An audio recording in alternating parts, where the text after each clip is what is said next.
Hey, what's going on? Daniel Dallas is right here.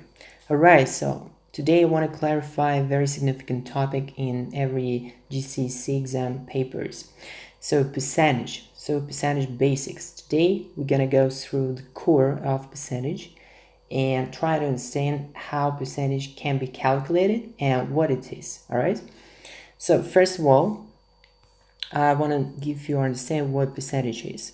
If you said that you have X percentage of something, you need to understand definitely that X percentage basically means X over 100, that's the fraction. Okay, so what does it mean? If instead of X you have 2% of something, it means that it's exactly the fraction 2 over 100. All right, so 2 over 100, what is that? It's just a fraction, right?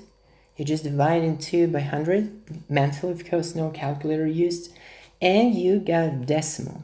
All right, so that means percentage is actually a decimal.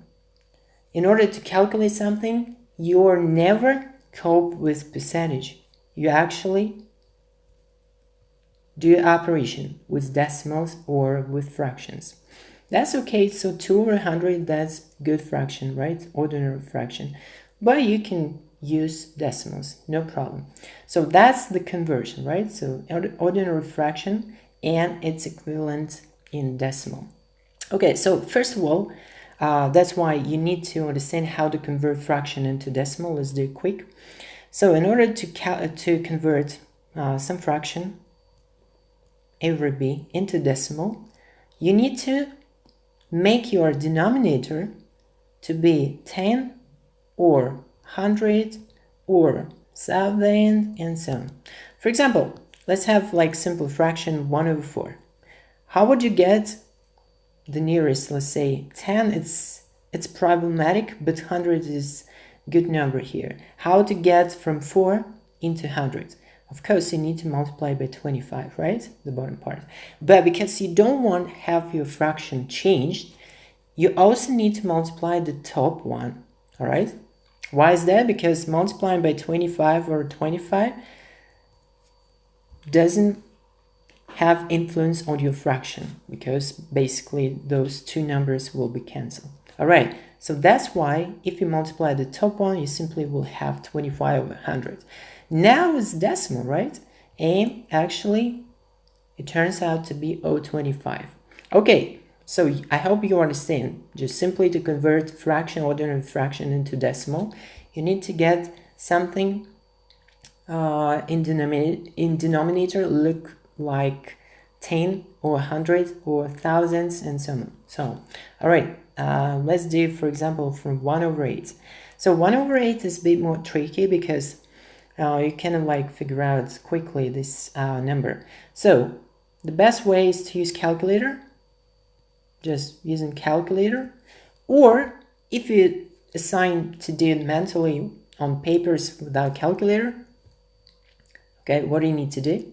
You just simply need to multiply the bottom part and the top part by the same number. All right, which number you're going to have here? So it's less likely you will get 10. It's less likely you will get 100, right? So 10 or 100, it's impossible to get in the denominator because you need to multiply by a fractional number, and it's not good.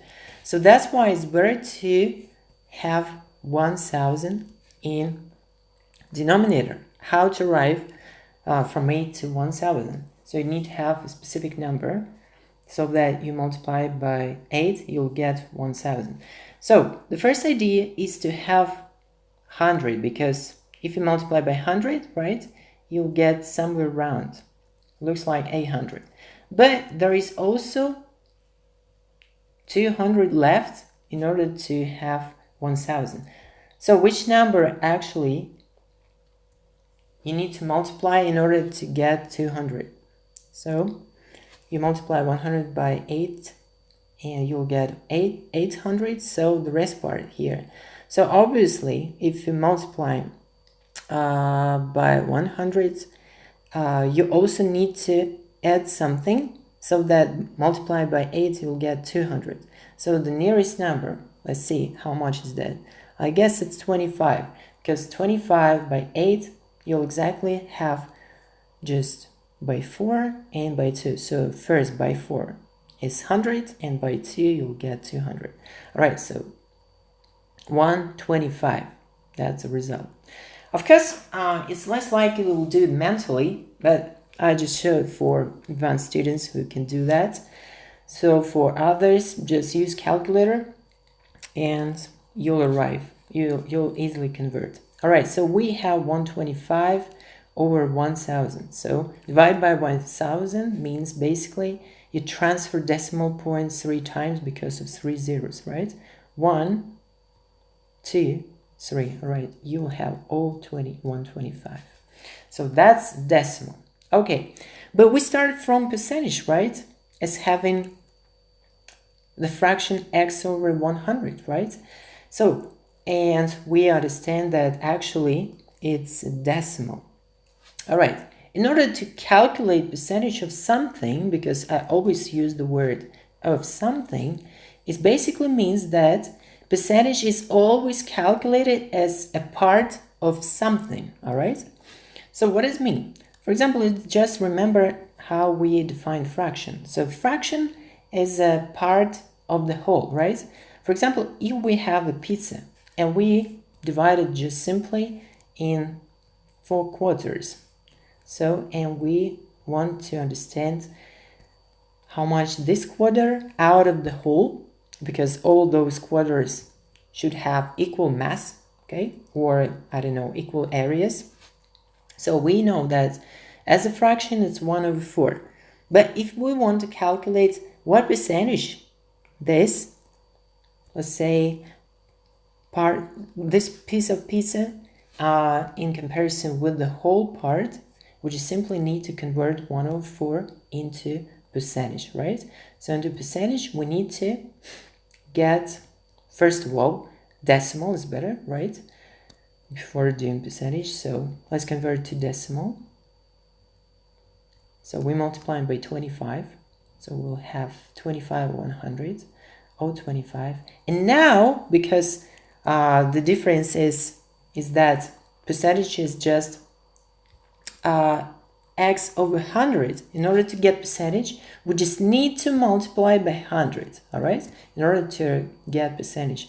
So the fraction and the value in percentage is actually connected like that. So fraction multiplied by 100 percentage gives you result in percentage, okay? So that's percentage result.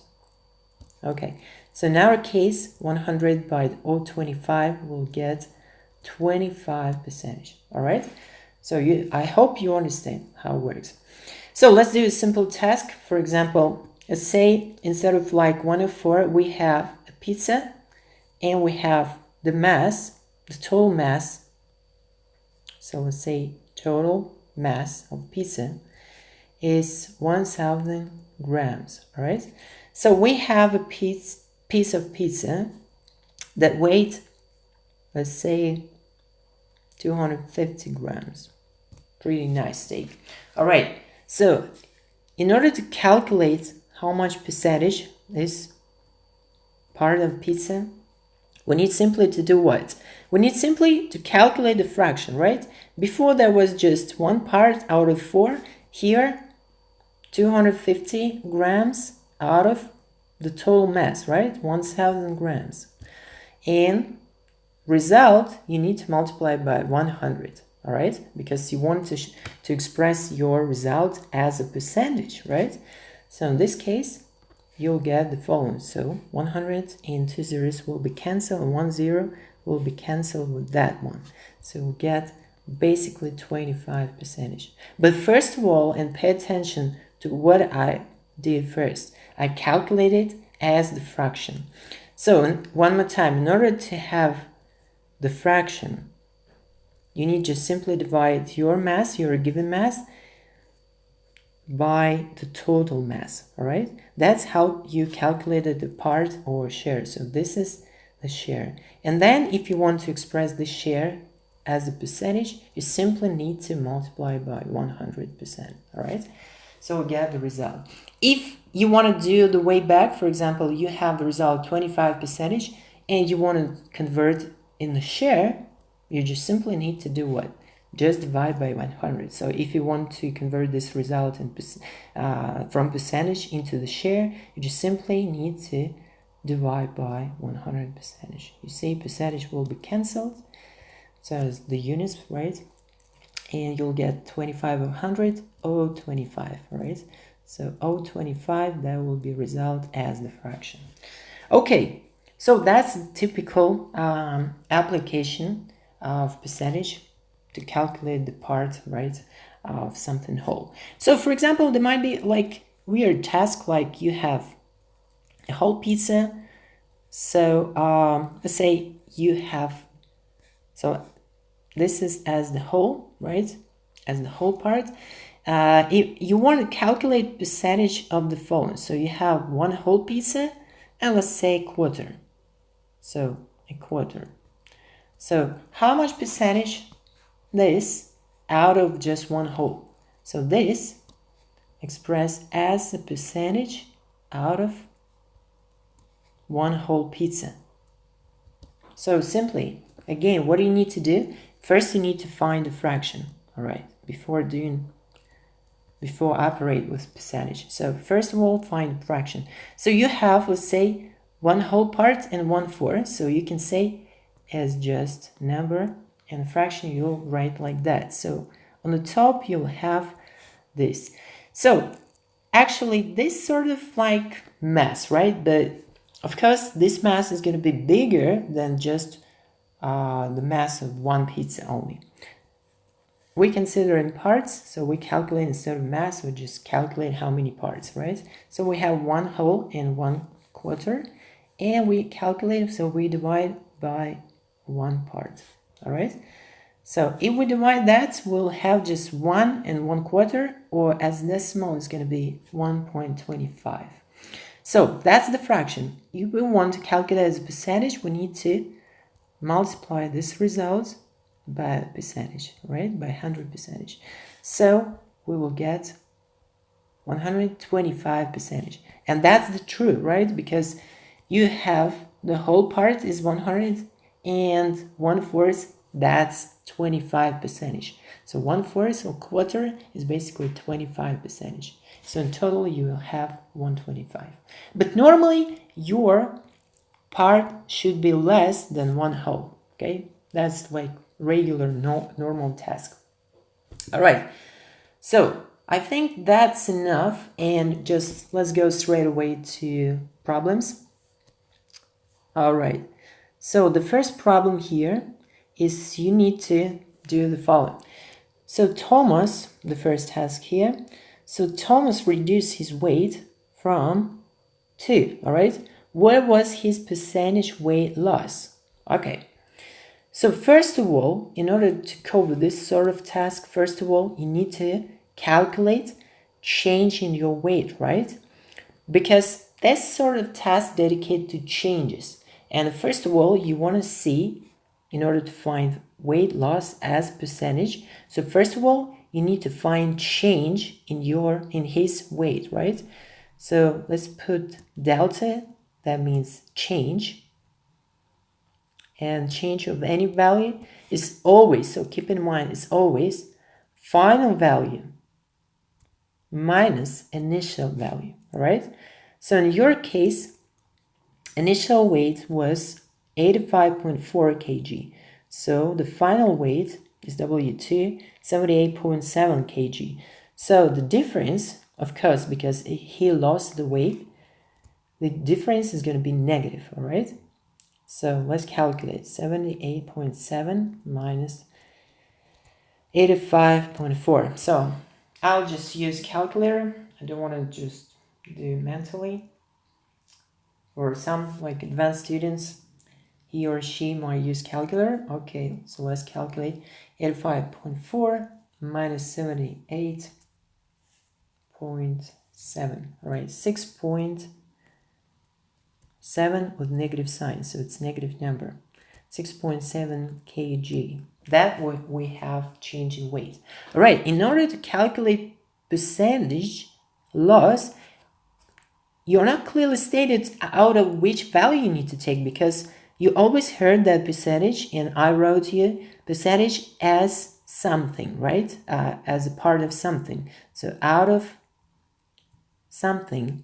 So reasonable question arises. From which number, from which value we need to take this percentage? Always from initial. That's the answer. All right. When you have word problems or like problems dedicated to percentage, and there you need to find change or percentage change in some value, always take percentage out of W1, means like initial value. So how to calculate? So we need to simply change in weight divided by W1, right? Because again, we're looking for what? That's W1, right? And that's change in weight, all right? How to calculate as a fraction? We just simply need to divide, all right? And the result multiplied by 100. So simply, we need to do the following. So we've got negative 6.7. We divide by W1, which is in our case 85.4, and result multiplied by 100. All right, let's do it quick. So simply we need to divide by 85.4 and result multiplied by 100. So this result just simply multiplied by 100. All right, so we have 7.84, so roughly 7.85 if we round up. So actually what I have on calculator as a fraction is 0.07845. Let's say we multiply by 100 and we'll get the following. So we just transfer decimal point 2 times because multiplication by 100. All right, so we'll get 7.845. Here is not stated like to which decimal point or how many significant figures, but let's say, and normally it should be round up to 2 decimal points. So round to 2 dp. So in this case, we'll get 7.85, all right, as a percentage. So that's our result. That's percentage loss. So the question like, should I put negative sign? Yes, so normally it should be negative, right? Because percentage loss is negative value. But sometimes you might be asked like, just find loss as absolute value. So in this case, you just simply need to show 7.85 percentage of loss, right? So, okay, 17%, let's do the next task. So 17% of Alan's assets amount to 43,187 euros. Find 1% of your assets. All right. Now, this is simply the task about how well you calculate and just if you're given 1% amount, like 17%, how would you calculate just 1%? So of course, 1% of your amount is just 17 times less, right? Indeed, 17% and 1%. So this 1% is simply 17 times less. So it means that amount here, 43,197 as the money amount, right, is simply 17 times less. So in order to calculate 1%, you just simply need to divide this amount by 17. All right, let's do it. 43,197 over 17. Okay, so we'll get value for this amount to be 2,541 euros. All right, so that's the amount of your assets. Okay, so what's next? Let's see what's next. So the next one is just you need to find total value of all your assets. All right, So total value of your assets. So let's do it. Okay, let's do it. In this case, you just simply need to say that if 1% of your asset, it's easiest to start from 1, right? So if 1% of your assets represent amount of 2,541, so what about 100%? So 100 is just simply 100 times more, right? So you just simply need to multiply your amount by 100. All right, so we'll need to multiply this amount in euros just by 100. Okay, simply you need to add 2 zeros. So 2541 and 2 zeros means total amount of assets is 200,000, so 254,100 euros. All right, that's the final result. Okay, that's pretty easy, right? Just simple arithmetic operations. That's why this topic is called basic arithmetics, and percentage included there.